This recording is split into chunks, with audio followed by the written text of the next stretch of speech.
በስመ አብ ወወልድ ወመንፈስ ቅዱስ አሐዱ አምላክ አሜን። እንደምን ዋላችሁ? እንደምን ሰነበታችሁ? ምሕረቱ ብዙ የሚሆን በቸርነቱ ይህንን ጊዜ የሰጠን የጸጋ ሁሉ አምላክ እግዚአብሔር ስሙ የተመሰገነ ይሁን። በእግዚአብሔር ቸርነት የትምህርታችን ርዕስ ብሉይ ኪዳን የሚል ነው።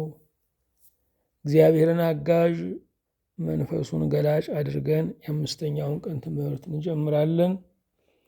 የማቴዎስ ወንጌል ምዕራፍ 4 ከቁጥር 1 ጀምሮ ያለውን በጸሎት መንፈሱን እናነባለን።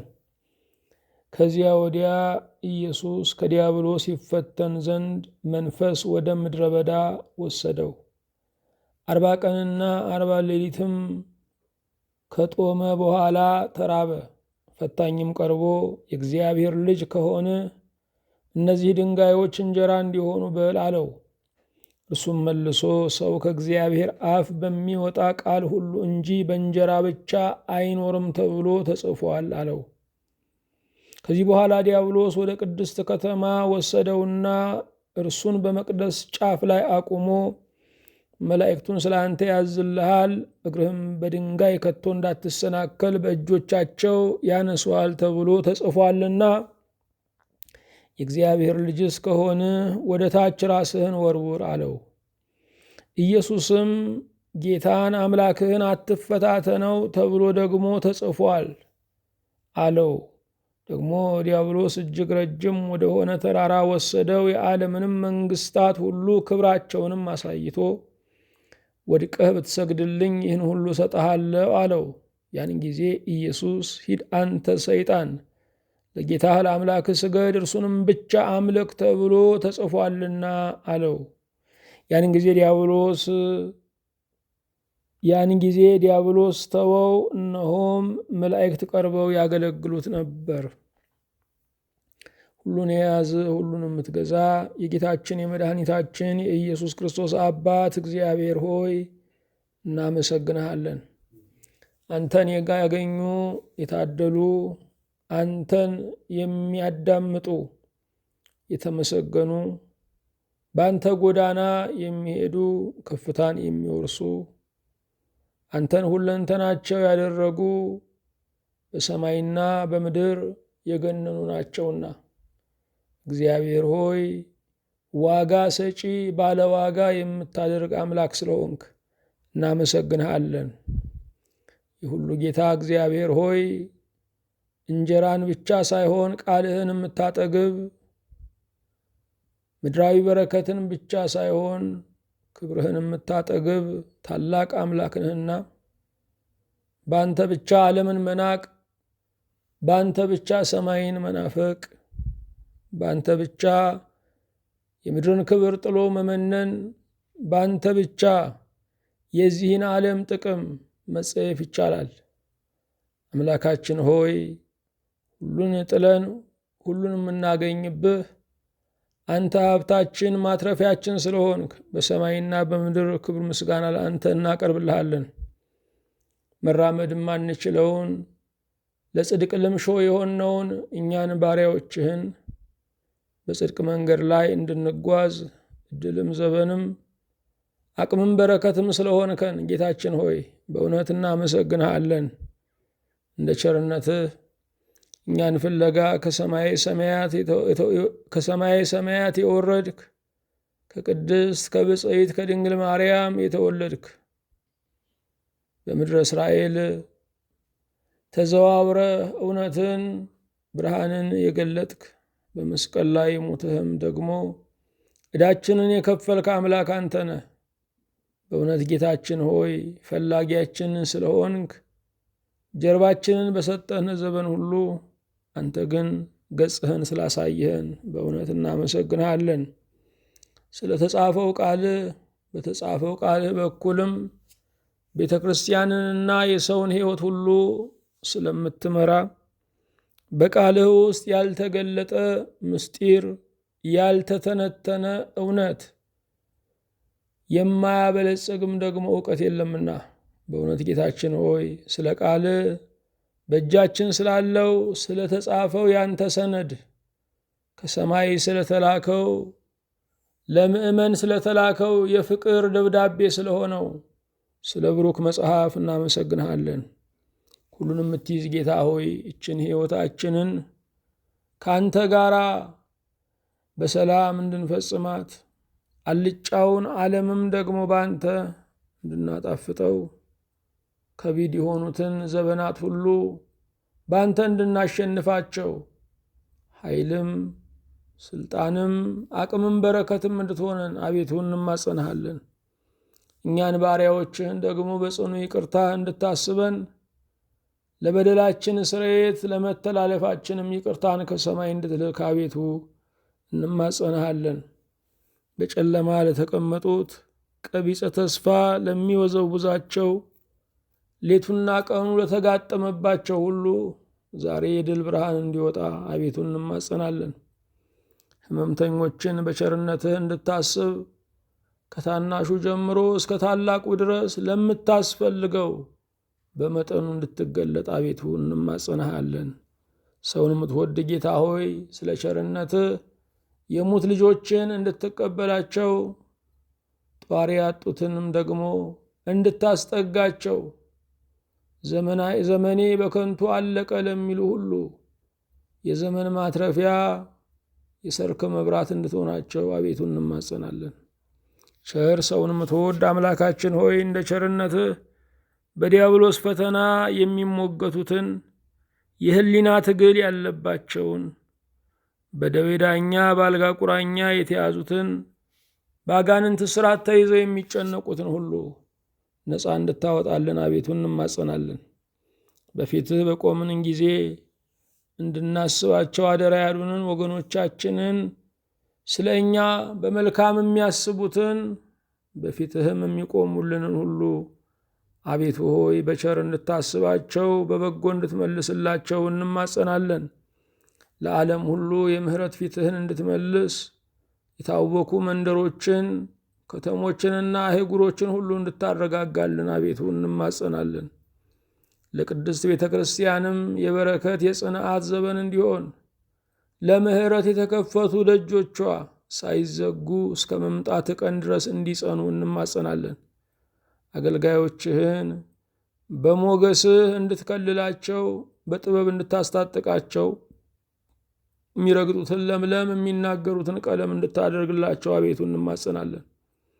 በሰላም ጀምረን እስክንፈጽም ጥበቃህ በዙሪያችን ማዳን ምሕረትህ በመካከላችን ትሁንልን። በአንድ ልጅህ በጌታችን በኢየሱስ ክርስቶስ በእርሱ ያለ ክብር ጽን ላንተ ይገባሃል። ከእርሱ ጋራ ከመንፈስ ቅዱስም ጋራ ትክክልም ይሆን ዛሬም ዘወትርም ለዘላለሙ አሜን። የእግዚአብሔር የአምላካችን ስሙ የተመሰገነ ይሁን። የትምህርታችን ርዕስ ብሉይ ኪዳን የሚል ነው። እግዚአብሔር ሕዝቡን በመጽሐፍ እንደሚያነጋግራቸው ተጽፎልናል። ብዙ ሰው እግዚአብሔር በሕልም ቢያናግረው በራእይ ቢያዋራው ይከጅላል። እግዚአብሔር ግን እርግጥ በሆነው በተጻፈው ቃሉ በኩል ዕለት ዕለት ሊያናግረን ቅርብ ሆኗል። ሕልምም ራእይም ጠላት ሊጠቀምባቸው የሚችሉ እግዚአብሔር በብቸኝነት የማይናገርባቸው ናቸው። ሰይጣናዊ የሆኑ ራእዮች አሉ። ከሰይጣን የሆኑ ሕልሞችም አሉ። የተጻፈው ቃሉ ግን እግዚአብሔር በእርግጠኝነት እኛን የሚያነጋግርበት ነው። መልስ ያለው ሰው ጥያቄን አይፈራም። ዓለም ሞጋች ናት። ተራ ጠያቂ ሳትሆን ፍርድ ቤት አቁሞ እንደሚከራከር ባላጋራ ናት። ከኛ የሆነው ቃል የፍልስፍና ድምፅ የዓለምን ጥያቄ ሊረታልን አይችልም። የሕይወትን ሙግት ጸጥ ሊያሰኝልን አይችልም። እግዚአብሔር እንኳ በእግዚአብሔር ቃል መልሷል። እግዚአብሔርም በእግዚአብሔር ቃል ለሳሙኤል ይገለጥ ነበር ተብሎ ተጽፏል። በአንደኛ ሳሙኤል በምዕራፍ 3 ላይ ጌታችን ኢየሱስ ክርስቶስ በገዳመ ቆሮንቶስ በዲያብሎስ ለመፈተን ፈቀደ። በአዳም ውድቀትን ወርሰን ነበረ፣ በክርስቶስ ድልን እንድንወርስ እርሱ በፈቃዱ ተፈተነ። ከዲያብሎስ ጋር በነበረው ሙግት ጌታችን ኢየሱስ ክርስቶስ አዲስ ቃል ቢያወጣ ዛሬ ለኛ መመሪያ ይሆን ነበረ። እርሱ ግን ከብሉይ ኪዳን በመጥቀስ እንዲህ ተብሎ ተጽፏል በማለት ዲያብሎስን ድል ነሳ። ሰይጣንም ለአመሉ ጠቅሷል። ጌታ ግን እንዲህ ተብሎ ተጽፏል በማለት የዲያብሎስን ውጊያ ድል ነሳ። የዲያብሎስን ውጊያ ድል የሚነሳ የተጻፈው ቃል ነው። ሐዋርያው ቅዱስ ጳውሎስ በኤፌሶን 6 ላይ የክርስቲያን ሕይወት የጦር ሜዳ ውሎ መሆኑን ይናገራል። ስለዚህ ክርስቲያን መታጠቅ አለበት። ትጥቁ አንደኛ መመከቻ ሲሆን ሁለተኛ ማጥቂያ ነው። ከክርስቲያን የማጥቂያ መሳሪያዎች አንዱ የእግዚአብሔር ቃል ነው። የእግዚአብሔር ቃል ያለው ሰው የዲያብሎስን አንገት የሚቆርጥበት ሰይፍ አለው። የእግዚአብሔር ቃል ከበረከታችን፣ ከምቾታችን፣ ከልቀታችን፣ ከከፍታችን በዚህ ዓለም ላይ ከምንፈልጋቸው ተምኔታችን ጋር የተያያዘ ሳይሆን ከህልውናችን ጋር የተያያዘ ነው። እንጀራን የሚያኮርፍ ሰው የለም፣ ምክንያቱም የህልውናው መሰረት ነው። የእግዚአብሔር ቃልም አይኮረፍም፣ ምክንያቱም የህልውና መሰረት ነው። ጌታችን ኢየሱስ ክርስቶስ ከዲያብሎስ በተፈተነ ጊዜ ከብሉይ ኪዳን 3 ጊዜ በመጥቀስ ፈተናውን ድል ነሳ። የስስትን ፈተና ድል ነሳ። የትዕቢትን ፈተና ድል ነሳ። የፍቅረ ነዋይን ፈተና ድል ነሳ። በቤተ ክርስቲያን ትምህርት፣ በመጽሐፍ ቅዱስ ትንታኔ የኃጢአት ራሶች ተብለው የሚጠሩ 3 ናቸው። የመጀመሪያ ስስት ነው። ሁለተኛ ትዕቢት ነው። ሶስተኛ ፍቅረ ነዋይ ነው። አንዳንድ ሰው ለኃጢአት ብኩን ነው፣ ለጽድቅ ግን ስስታም ነው። ለመጠጥ ብኩን ነው፣ ለአስራት በኩራት ግን እጆቹ የተያዘ ነው። ስስት የኃጢአት ሁሉ ስር ነው። አዳም በገነት የወደቀበት የመጀመሪያው ኃጢአት ስስት ነው። ስስት ይበቃኛል አለማለት፣ መሳሳት። የሚሳሳ ሰው መጥገብ አይችልም። የሚሳሳ ሰው ረሃቡን እንጂ ጥጋቡን ማዳመጥ አይችልም። ስስት ብዙ ሰዎች የእውቀት ስስት አለባቸው። ይህንንም ያንንም ያኛውንም መማር ይፈልጋሉ። ዓላማው እውቀትን ለመገብየት አይምሮን ስራ ለማሰራት ሳይሆን ከዚህ ባጣ በዛኛው በላለው ብለው ነው። መኖሪያ የዘላለም አምላክ መሆኑን ይረሳሉ። እውቀትም በእብደት ሊሻር ይችላል።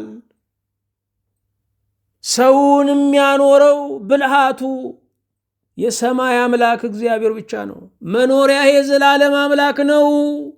የዘላለም ክንዶች ከአንተ በታች ናቸው ተብሎ ተጽፏል። እንዲመስለን እንሰራለን፣ እንዲመስለን እንማራለን፣ እንዲመስለን በማለዳ እንሰማራለን። እግዚአብሔር ያንንም አዟል። መኖር ግን በእግዚአብሔር ነው። ሰጪ ግን አንድ አምላክ ነው። ጌታችን ኢየሱስ ክርስቶስ ስስትን፣ ትዕቢትን፣ ከኔ በላይ ማን አለ ባይነትን፣ እግዚአብሔር የፈጠረውን እግዚአብሔር ትልቅ ያለውን ማቃለልን፣ የሰው አመሳሶ ደረጃ ማውጣትን፣ እገሌ ባለጠጋ ነው፣ እገሌ ድሃ ነው፣ እገሌ ሹም ነው፣ እገሌ የተሻረ ነው ማለትን፣ ይህንን ትዕቢት ጌታ ድል ነሳ። ትዕቢት በመልክ፣ በቁመና፣ በጤንነት፣ በማግባት፣ በመውለድ መመካት ነው። ትዕቢት በወገን፣ በዘመድ፣ በዘር፣ በቋንቋ፣ በጎሳ መመካት ነው። ትዕቢት በተሰጠን ጸጋ ከራሳችን እንደመነጭ አድርገን እንዳልተቀበለ ሁነን መቆም ነው። እግዚአብሔር ብዙ ነገሮችን ይታገሳል፣ ትዕቢትን ግን አይታገስም። የትዕቢተኛ ውድቀቱ ፈጣን ነው። ትዕቢተኛ ክብር ለእግዚአብሔር ሳይሆን ክብር ለኔ ባይ ነው። ዲያብሎስ ከጽርሐ አርያም ወደ እንጦሮጦስ የወረደው በዝሙት አይደለም፣ በትዕቢት ነው። አዳም ከገነት የወጣው በዝሙት አይደለም። አዳምና ሔዋን ከገነት እስኪወጡ ድረስ ደናግላን ነበሩ። አዳም ከገነት የወጣው በትዕቢት ነው። ብዙ ታላላቅ አገልጋዮች ከመንገድ የቀሩት በትዕቢት ነው። ትዕቢተኛ ሰው ቅድስናው የራሱ ይመስለዋል፣ ስለዚህ በወደቀው ይፈርዳል። ትዕቢተኛ ሰው እንዴት እገሌ ያጣል፣ እንዴት እገሌ ይታመማል፣ እንዴት እገሌ ይቸገራል፣ እንዴት እገሌ ጸጋን ይነጥፋል ብለው የራሳቸውን ከፍታ በሰው ውድቀት የሚሰሩ ናቸው። እግዚአብሔር ትዕቢትን ይበቀላል። ትዕቢት በሰማይ የሚከፈል ዋጋ እንዳይመስላችሁ። ትዕቢት በምድር ላይ በዚህ ህልውና የምናጭደው ሰይጣናዊ ዘር ነው። በውስጣችን ያሉ ትዕቢቶችን መንቀል አለብን። እነዚህን ትዕቢቶች ለማወቅ ከፈለግን በሌሎች ላይ ያለንን ንቀት እሱን መፈተሽ አለብን። ሌላውን የሚንቅ ሁሉ እርሱ ትዕቢተኛ ነው። ጌታችን ኢየሱስ ክርስቶስ ዲያብሎስን በተጻፈው ቃል በብሉይ ኪዳን ጽሕፈት፣ በብሉይ ኪዳን መጻሕፍት ድል ነሳ።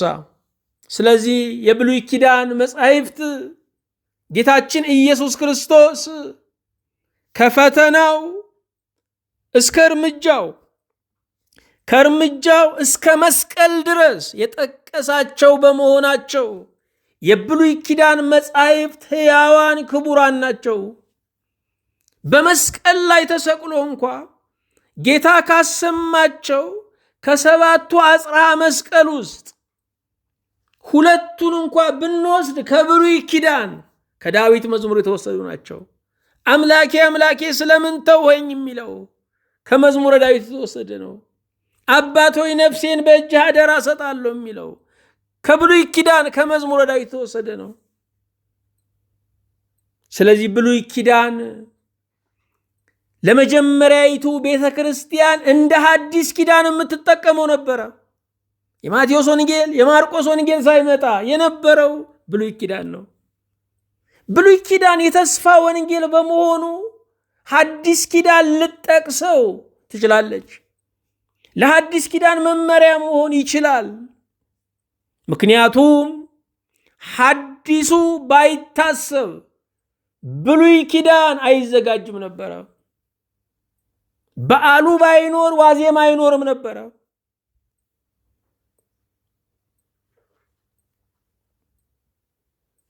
አሁንም መጽሐፍ ቅዱስን በሚመለከት 4 ነጥቦችን እናነሳለን። ብሉይ ኪዳንም የመጽሐፍ ቅዱስ አንዱ ክፍል ነው። የመጀመሪያው መጽሐፍ ቅዱስ ዕውቀትን ቢሰጠንም ሁሉንም ዕውቀቶች አይሰጠንም። እግዚአብሔር ሁሉን ዕውቀት ለመግለጥ ደክሞ አይደለም። የኛ የተፈጥሮ ውስንነት ግን ሁሉን እንዳናውቅ ያደርገናል። ሁሉ የሚለው ቃል የሚቀጸለው ለእግዚአብሔር ብቻ ነው። እግዚአብሔር ሁሉን ቻይ ነው። እግዚአብሔር ሁሉን አዋቂ ነው። እግዚአብሔር በሁሉ ቦታ የሚገኝ ነው። እግዚአብሔር ሁሉን አድራጊ ነው። ሁሉ የሚለው ቃል የሚቀጸለው ለእግዚአብሔር ብቻ ነው። ሁሉ የሚለው ቃል ለሰውም ለመልአክም አይስማማውም። ሁሉ በእርሱ ሆነ የተባለው ለእግዚአብሔር ብቻ ነው። መጽሐፍ ቅዱስ ዕውቀትን ይሰጠናል። ስለ እግዚአብሔር፣ ስለ ራሳችን ማንነት ዕውቀት ይሰጠናል። ሁሉንም ዕውቀቶች ግን አይሰጠንም። ሁለተኛ ዋነኛ ዓላማውን ይነግረናል እንጂ መንገድ ላይ አይቀርም። መጽሐፍ ቅዱስ ወደ ታላቅ ፍጻሜ የሚገሰግስ መጽሐፍ ነው። ብሉይ ኪዳን ወደ ክርስቶስ ሰው መሆን ይገሰግሳል። ሐዲስ ኪዳን ደግሞ ወደ ምጽአተ ክርስቶስ ይገሰግሳል። መጽሐፍ ቅዱስ መንገድ ላይ የሚቀር በአንድ ርዕስ ተጠምዶ ዋነኛ ዓላማውን የሚረሳ አይደለም። መጽሐፍ ቅዱስ ገስጋሽ ነው። ስለዚህ በአንዳንድ ቦታዎች ላይ አጭር መረጃ እንጂ ዝርዝር ዕውቀት አይሰጠንም። ለምን ስንል የመጽሐፉ ዓላማ እሱ አይደለም። ሶስተኛ ወደ ክርስቶስ ይጓዛል እንጂ ሁሉንም ነገር አይተነትንም። የመጽሐፍ ቅዱስ ዋነኛ ርዕስ ክርስቶስ ነው። ክርስቶስ በሥጋ ይመጣል። ይሄ በሐዲስ ኪዳን ተፈጸመ። ክርስቶስ በግርማው ይመጣል። በዕለተ ምጽአት ደግሞ ይፈጸማል። ክርስቶስ ናፍቆት ያልሆነበት ዘመን በመጽሐፍ ቅዱስ የለም። 5500 ዘመን ክርስቶስ ከድንግል ይወለዳል የሚል ተስፋ ነበር። አበው በተስፋ ካህናት በምሳሌ ነቢያት በትንቢት ሊቃውንት በሱባኤ ጠበቁት። ክርስቶስ መጣ።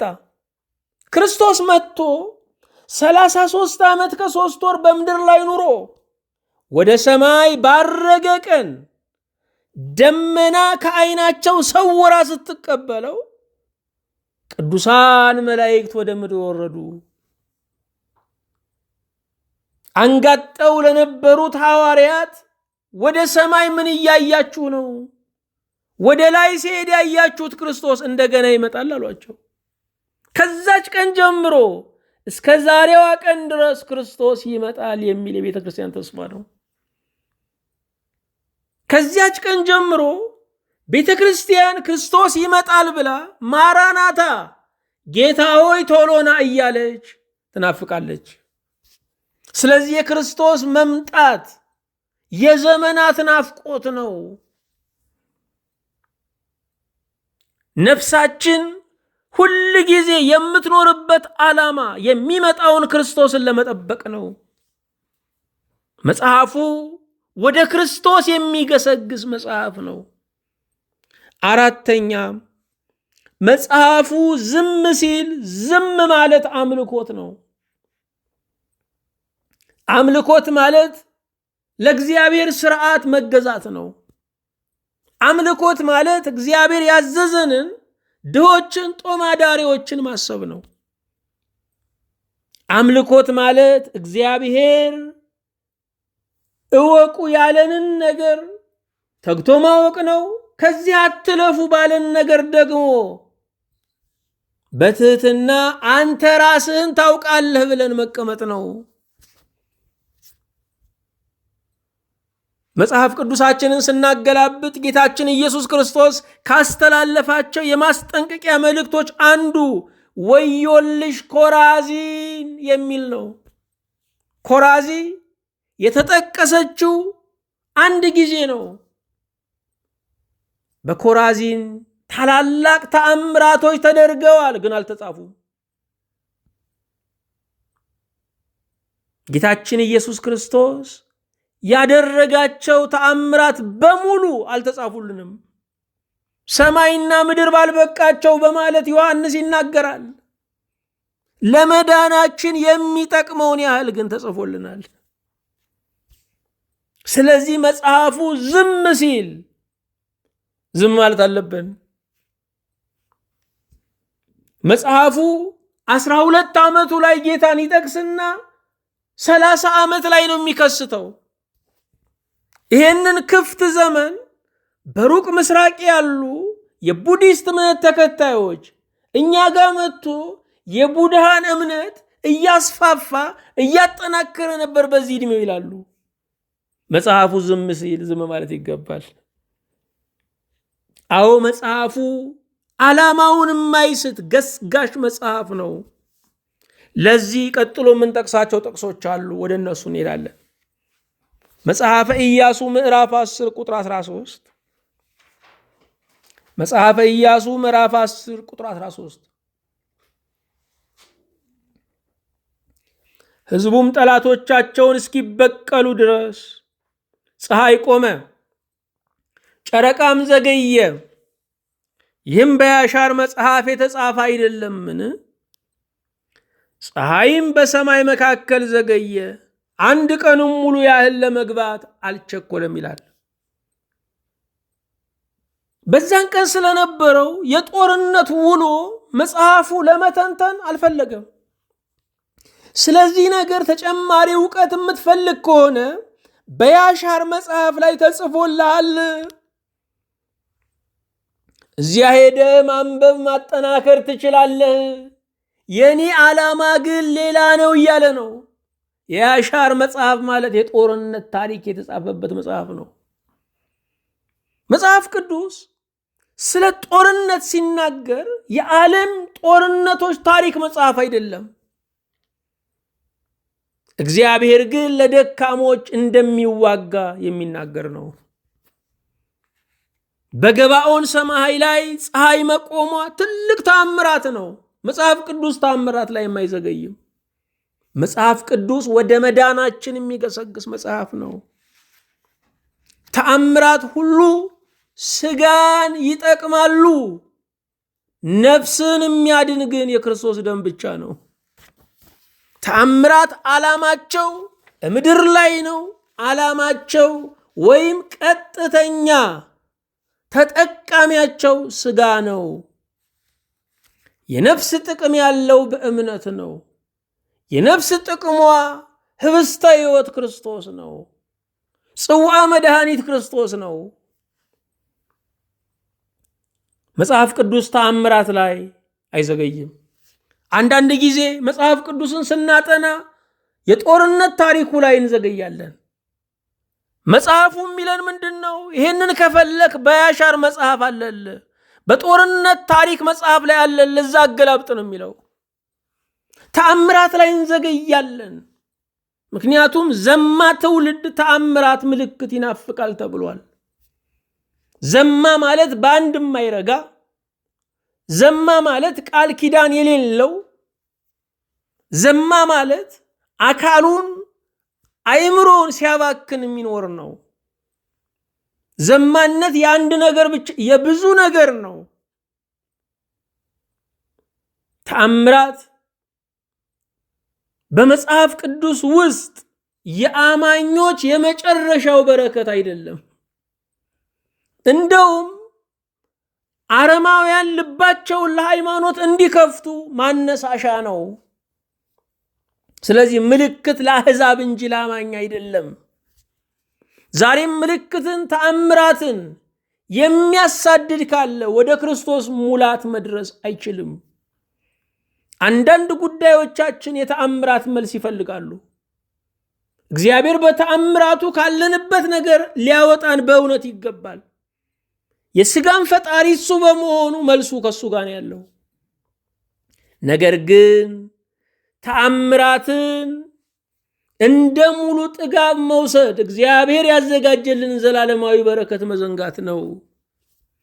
የአእምሮት መክፈቻውን የመጨረሻው ምግብ ማድረግ፣ ዋናው ምግብ ሲመጣ ጠግቦ መቆየት ነው።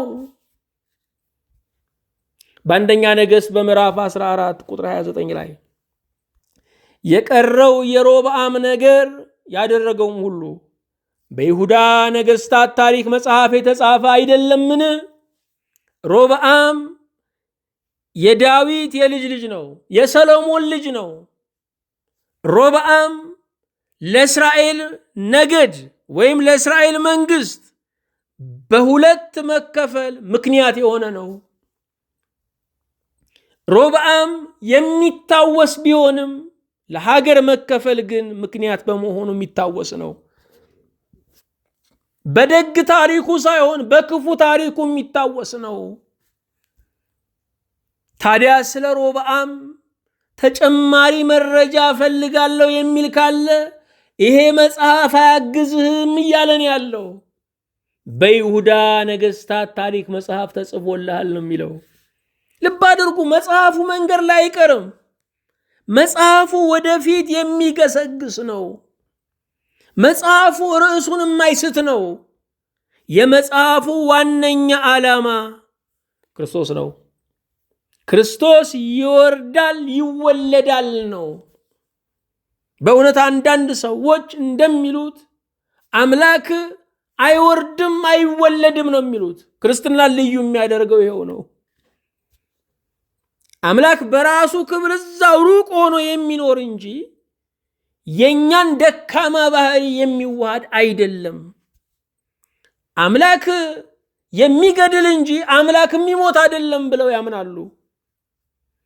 አምላክ ይገድላል፣ አምላክ በርቀት በከፍታ ነው ያለው የሚለው ትምህርት አስደናቂ አይደለም። በሰማይ የሚኖረው በምድር መገኘቱ፣ እግዚአብሔር ሰውነትን ገንዘብ ማድረጉ፣ መግደል የሚችለው መሞቱ፣ እሱ ነው የሚደንቀው። ሃይማኖትን ሰማያዊ ረቂቅ ጥበብ ያደረገው የክርስቶስ ሰው መሆን ነው።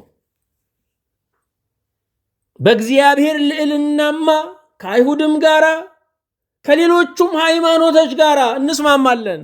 በእግዚአብሔር ትህትና ነው የማንስማማው። በእግዚአብሔር ዝቅ ማለት፣ በእግዚአብሔር ከድንግል መወለድ፣ በእግዚአብሔር በበረት መጣል፣ በመሰደዱ በሞቱ በሱ ነው የምንለያየው። የኔ አምላክ ድህነትን የሚያውቅ ነው፣ መታመምን የሚያውቅ ነው፣ ብቸኝነትን የሚያውቅ ነው፣ ሕማም መከራን የሚያውቅ ነው። ስለ እኔ የሞተ ነው ማለት በእውነት ጥጋብ ነው፣ በእውነት ደስ የሚያሰኝ ነው። አንደኛ ነገሥት 16:5 የቀረው የባኦስ ነገር ስራውና ጭከናውም በእስራኤል ነገሥታት ታሪክ መጽሐፍ የተጻፈ አይደለምን? ከሮብዓም በኋላ ቅድም እንደገለጥነው እስራኤል ለሁለት ተከፍላለች። የሰሜኑ መንግስት የእስራኤል መንግስት ይባላል። የደቡቡ መንግስት ደግሞ የይሁዳ መንግስት ይባላል። የሰሜኑ መንግስት 10 ነገድን ያቀፈ ነው። መናገሻ ከተማው ሴኬም ነው። የደቡቡ መንግስት 2 ነገድ ያቀፈ ነው። ነገደ ይሁዳና ነገደ ብንያም። መናገሻ ከተማው ኢየሩሳሌም ነው። የቀረው የባኦስ ነገር ስራውም ጭከናውም በእስራኤል ነገሥታት ታሪክ መጽሐፍ የተጻፈ አይደለምን? የዚህ መጽሐፍ ዓላማ የባኦስን ስራውን ጭከናውን፣ ልማቱን፣ ክፋቱን መናገር አይደለም። እሱን ማወቅ የምትፈልግ ከሆነ በእስራኤል ነገሥታት ታሪክ መጽሐፍ፣ በሰሜኑ መንግሥት ታሪክ መጽሐፍ አለልህ ሄደህ አንብብ ነው የሚለው። መጽሐፉ ርዕሱን የማይረሳ ነው። ብዙ ሰዎች መጽሐፉ ዋነኛ ርዕስ ባላደረገው ነገር ላይ ይዘገያሉ። ስለዚህም ዋናው ላይ ሳይደርሱ ይቀራሉ። ሁለተኛ ዜና ምዕራፍ 9 ቁጥር 29 የቀረው ፊተኛውና ኋለኛው የሶሎሞን ነገር በነቢዩ በናታን ታሪክ፣ በሴሎናዊው በኦሄያ ትንቢት፣ ስለ ናባጥ ልጅ ስለ ኢዮርብዓም ባየው በባለ ራእዩ በአዶ ራእይ የተጻፈ አይደለምን? የሰሎሞንን ታሪኮች ማወቅ የምትፈልጉ ከሆነ ነው የሚለው። የዚህ መጽሐፍ ዓላማው የእሱን እነማንን እንዳገባ፣ ምን አይነት የፍቅር ሕይወት እንዳሳለፍ መተንተን አይደለም። የናታን ታሪክ መጽሐፍ አለ፣ የሆያ ትንቢት አለ፣ እንደዚሁም ደግሞ የባለ ራእዩ የአዶ ራእይ መጽሐፍ አለ። እዛ ላይ ተመልከቱ ነው የሚለው። መጽሐፉ ርዕሱን የማይዘነጋ ወደፊት የሚገሰግስ ነው። በሁለተኛ ዜና አሁንም 12-15 ላይ የሮብዓምም የፊተኛውና የኋለኛው ነገር በነቢዩ ሸማያና በባለ ራእዩ በአዶ የትውልድ ታሪክ መጽሐፍ የተጻፈ አይደለምን? በሮብዓምና በኢዮርብዓም መካከል በዘመናቸው ሁሉ ሰልፍ ነበረ ይላል። ኢዮርብዓም ሰሜናዊ መንግስት ሲገነጠል የመጀመሪያው መሪ ነው።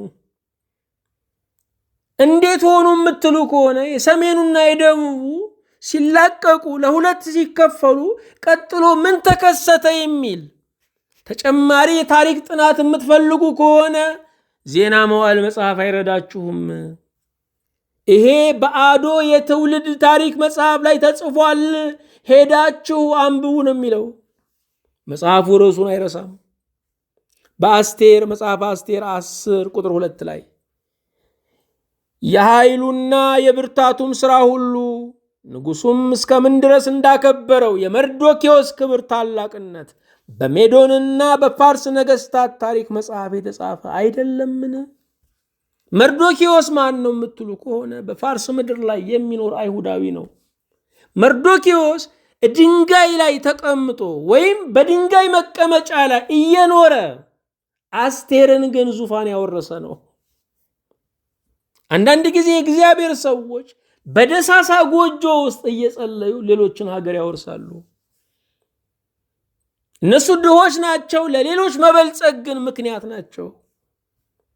ታዲያ ስለ መርዶክዮስ ክብሩ ታላቅነቱን በደንብ ማወቅ እንፈልጋለን የምትሉ ከሆነ መጽሐፍ አስቴር ዓላማው እግዚአብሔር ለአይሁድ ያለውን ትድግና መግለጽ ነው፣ ማዳን ማብራራት ነው። የመርዶክዮስ ነገር እንዴት ነው? የዛ ባለ ውለታ የእሱ ነገር እንዴት ነው የምትሉ ከሆነ በሜዶንና በፋርስ ነገሥታት ታሪክ መጽሐፍ የተጻፈ አይደለምን? ሄዳችሁ እዛ ደግሞ አንብቡ ነው የሚለው። መጽሐፉ ርዕሱን አይዘልም። ስለዚህ በዚህ ውስጥ መጽሐፍ ቅዱሱ ዋቢ የሚያደርጋቸው የሚቀስታቸው የይሁዳ ነገሥታት ታሪክ መጽሐፍ፣ የያሻር የጦርነት መጽሐፍ፣ የእስራኤል ነገሥታት ታሪክ መጽሐፍ፣ የባለ ራእዩ የአዶ ራእይ መጽሐፍ፣ አሁንም የአዶ የትውልድ ታሪክ መጽሐፍ፣ የሜዶንና የፋርስ ነገሥታት ታሪክ መጽሐፍ እናገኛለን። መጽሐፉ ወደ ክርስቶስ ይገሰግሳል። ስለ ጦርነት ቢናገርም ስለ ጦርነት የሚዘግብ የዓለም ታሪክ መጽሐፍ አይደለም። መጽሐፉ ዝም ሲል ዝም ማለት አለብን። ስለ መካከለኛው ምስራቅ ቢናገርም የመካከለኛው ምስራቅ የፖለቲካ ትንተና መጽሐፍ አይደለም። ስለ ሰው ቢናገርም የስነ ሰብ ጥናት መጽሐፍ አይደለም። ስለ ታሪክ ቢናገርም መጽሐፉ ከማንም የተሻለ የታሪክ መጽሐፍ አይደለም። ስለ ፍልስፍና ቢናገርም የፍልስፍና መጽሐፍ አይደለም። ስለ ስልጣኔ አመጣጥና እድገት ቢናገርም የሙዚቃ መሳሪያ እንዴት እንደተጀመረ የሚናገረው፣ የሰናዖር ግንብ እንዴት እንዳደገ የሚናገረው መጽሐፍ ቅዱስ ነው። ስለ ስልጣኔ ቢያወራም የስልጣኔ የዘመናዊነት ተንታኝ መጽሐፍ አይደለም። መጽሐፍ ቅዱስ ስለ ፍቅር ይናገራል፣ ስለ ፍቅርም ስለ ጠብም ይናገራል። ግን የፍቅር መጽሐፍ አይደለም። አንዳንድ ሰዎች መጽሐፉ የተጻፈበት ዓላማ ስላልተረዱት መኃልየ ዘሰሎሞን ላይ ሲደርሱ የወንድና የሴት ፍቅር ይመስላቸዋል። ምክንያቱም ሰው እንደ ውሎ ነው የሚተረጉመው። ሰው እንደ ውስጡ መሻት ነው የሚተረጉመው። መኃልየ የወንድና የሴት የፍቅር መጽሐፍ አይደለም። መጽሐፉ አሁንም መጽሐፍ ቅዱስ ስለ ጋብቻ ቢናገርም የጋብቻ መጽሐፍ አይደለም። ስለ ድህነት የሚናገር መጽሐፍ ነው። የብሉይ ኪዳን ዋነኛ ርዕሱ እግዚአብሔር እስራኤልን ከግብፅ ባርነት አድኖ ሕዝቡ እንዳደረጋቸው ነው። ሐዲሱ ኪዳንም ክርስቶስ በደሙ ፈሳሽነት ዓለምን አድኖ ወገኑ አካሉ እንዳደረጋቸው የሚገልጽ ነው። ስለዚህ የመጽሐፍ ቅዱስ ዋነኛ ዓላማ ድህነት ነው። ዋነኛ ዓላማ ክርስቶስ ነው። መጽሐፍ ቅዱስ ተሰብኮ መጽሐፍ ቅዱስ ተተንትኖ መስቀሉ ድህነት ካልተነገረ አልተሰበከም። ቀራንዮውን የማያካትት ስብከት ሁሉ ትንታኔ ነው፣ ፍልስፍና ነው፣ ትምህርት ነው፣ ገለጻ ነው። ስብከት የሚባለው ቀራንዮን ድህነትን ማዕከል ያደረገ ነው። ስብከት የምንለው ቀራንዮን ድህነትን ዓላማ ያደረገ ነው። አሁንም የብሉይ ኪዳንን መጻሕፍት በሚመለከት ቶሎ ለመፍጠን እንድንሞክር 10 ነጥቦችን አነሳላችኋለሁ። ትምህርቱ ሰፊ ስለሆነ ቶሎ ለመግለጽ እንሞክራለን። የመጀመሪያ የብሉይ ኪዳን መጻሕፍት የእግዚአብሔር ቃል መሆናቸውን ማመን አለብን። ምክንያቱም የእግዚአብሔር ቃል መጽናኛ የሚሆነን የእግዚአብሔር ቃል መሆኑን ስናምን ነው። ቃሉ የእምነታችን መገኛ ነው። ቃሉ በሕይወታችን እንዲተረጎምም እምነትን የሚፈልግ ነው። የእግዚአብሔር ቃል በእምነት ጀምሮ በእምነት የሚፈጽም ነው። ለፍልስፍና አይመችም፣ ለሰዋዊ መላ አይመችም። እንደውም ከፈላስፎች ጋር በመጋጨቱ ቃሉ እውነተኛ መሆኑን እንረዳለን። ከዘመናውያን ጋር በመጋጨቱ ቃሉ እውነተኛ መሆኑን እንረዳለን። ብዙ ሰዎች እግዚአብሔር ያልሰጣቸውን ሥራ ይሰራሉ። ሳይንስና መጽሐፍ ቅዱስን ለማስታረቅ ይደክማሉ። ምን አገባቸው? ባለቤቱ እኮ ያልጨነቀው። ነቢያትና ሐዋርያት ቃሉን ከፍልስፍና ጋር ለማስታረቅ ከእናንተ ጋር እኮ አይጣላም ለማለት አልተጨነቁም። ለዚህ ዓለም ጠበብቶች የሚያስፈልጋቸው የሰማይ ተስፋ ነው። ለዚህ ዓለም ታላላቆች የሚያስፈልጋቸው መንግሥተ ሰማያት ነው። መጽሐፍ ቅዱስና ሳይንስ ቢጋጩ ደስ ነው የሚለን፣ ሲጋጩ ይኑሩ። ያንን ለማስታረቅ አይደለም የተላክ ነው። ሰው ራሱን ክዶ የሚቀበለው መጽሐፍ ነው። እንኳን ፍልስፍናውን እኔነቱን ክዶ የሚቀበለው ለሰማዕትነት የሚዘጋጅበት መጽሐፍ ነው።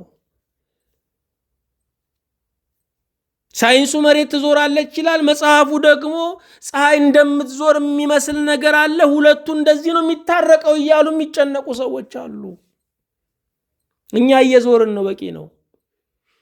በየቀኑ እየዞረብን ነው። በዚህ ዓለም ውጣ ውረድ፣ በዚህ ዓለም ፈተና፣ በዚህ ዓለም ትግል። ያ አይደለም አንገብጋቢው ነገራችን። ዋነኛው ነገራችን መንግሥተ እግዚአብሔር ነው።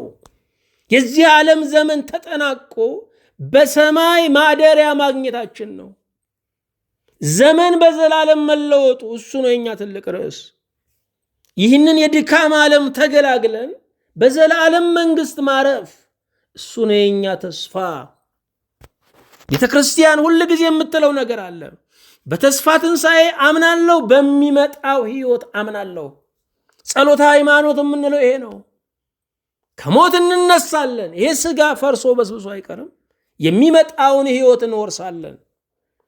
ሁለተኛ የብሉይ ኪዳን መጻሕፍትን ስናስብ እግዚአብሔር በዚህ ውስጥ ምን ይናገረኛል ማለት አለብን። የእግዚአብሔር ድምፅ ማጉያ ነው የብሉይ ኪዳን መጻሕፍት። ሶስተኛ አንዱም ነቁጥ ያለ ጌታ ዕውቀት አያልፍም። አንዱም ነቁጥ የምንለው ስርዓተ ነጥብ ነው። አንዱ የውጣ የሚባለው ስርዓተ ነጥብ ነው።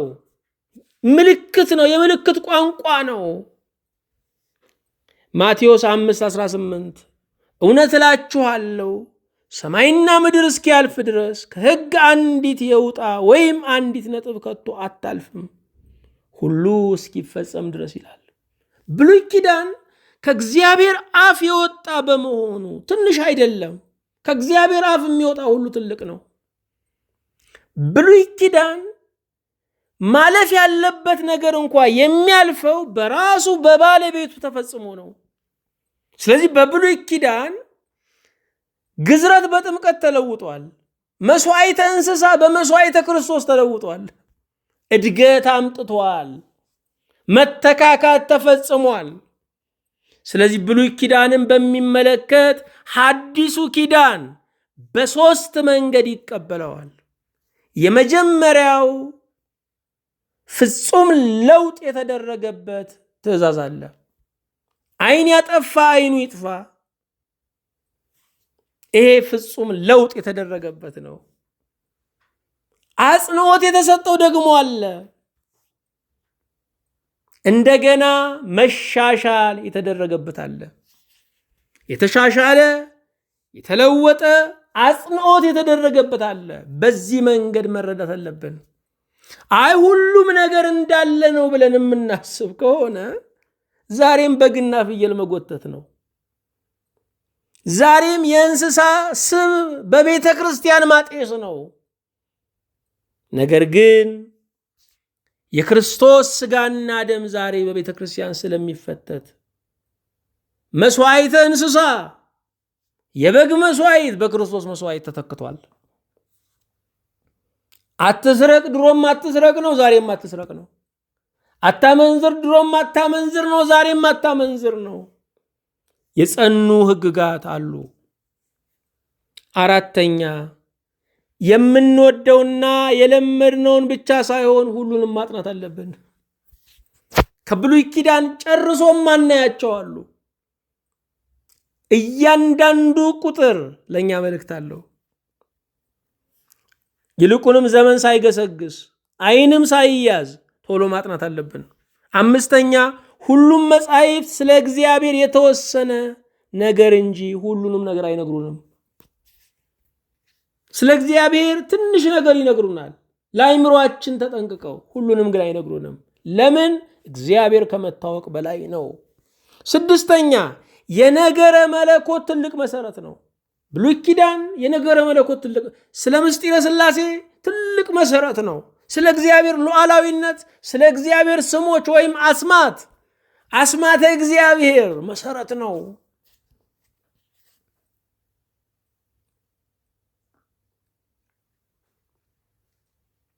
ሰባተኛ ያልተፈጸሙ ተስፋዎች አሉት።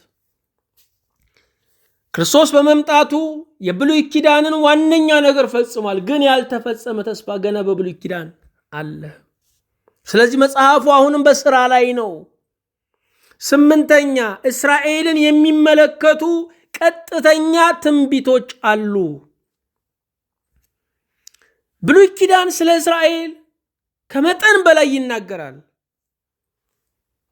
ወደ ሐዲስ ኪዳን ስንመጣ እነኝን የብሉይ ኪዳን ንግግሮች ወይም ለእስራኤል የተሰጡ ተስፋዎችን በሶስት መንገድ የሚያዩ ወገኖች አሉ። የመጀመሪያ እስራኤልን ብቻ የሚመለከት ነው። እኛ ልንጠቅሰውም ልንማረውም አይገባም የሚሉ አሉ። ስህተት ነው። ምክንያቱም እግዚአብሔር ግንኙነቱ ከጎሳ ጋር ሳይሆን ሕዝቤ ከሚለው ጋር ነው። ስለዚህ እስራኤልን ሲናገር እኛን እየተናገረን እንደሆነ ይሰማናል። ሁለተኛዎቹ ወገኖች ደግሞ እስራኤል ዘሥጋ ክርስቶስን ባለመቀበላቸው ወጥተዋል፣ ተጥለዋል። የብሉይ ኪዳን የተስፋ ቃል ለእስራኤል ዘነፍስ ለሐዲስ ኪዳን አማኞች ብቻ የሚሰራ ነው ይላሉ። እስራኤል በራሳቸው ወደቁ፣ እግዚአብሔር ግን ገና አልጣላቸው። ስለ ራሳቸው ውዱቃን ቢሆኑ ስለነ አብርሃም የሚነሱ ናቸው። ስለዚህ እስራኤል በእግዚአብሔር የወደፊት እቅድ ውስጥ ቦታ የላትም ማለት ፍጹም ስህተት ነው። ፍጹም ስህተት ነው። ስለዚህ የብሉይ ኪዳን ተስፋዎች እስራኤልንም ይመለከታሉ፣ ሕዝበ እግዚአብሔር እንደመሆናችን እኛንም ይመለከታሉ። ሶስተኛ፣ እስራኤልን በቀጥታ የሚመለከቱ ትንቢቶች አሉ። የእስራኤልን ማንሰራራት፣ እንደገና ባለ ሀገር መሆን፣ የሕዝቡን ልዕልና፣ ትንሣኤውን የሚገልጹ ትንቢቶች አሉ። እነሱ ቤተ ክርስቲያንን አይመለከቱ፣ እስራኤልን ቀጥታ የሚመለከቱ ናቸው። ስለዚህ እስራኤልን በሚመለከት ብሉይ ኪዳን አሁንም አስፈላጊ ነው። ዘጠነኛ፣ ሐዲስ ያለ ብሉይ አይቆምም። ስለዚህ የብሉይ ኪዳን መጽሐፍ ያስፈልጉናል። ሐዲስ ያለ ብሉይ አይቆምም። ሐዲስ ያለ ብሉይ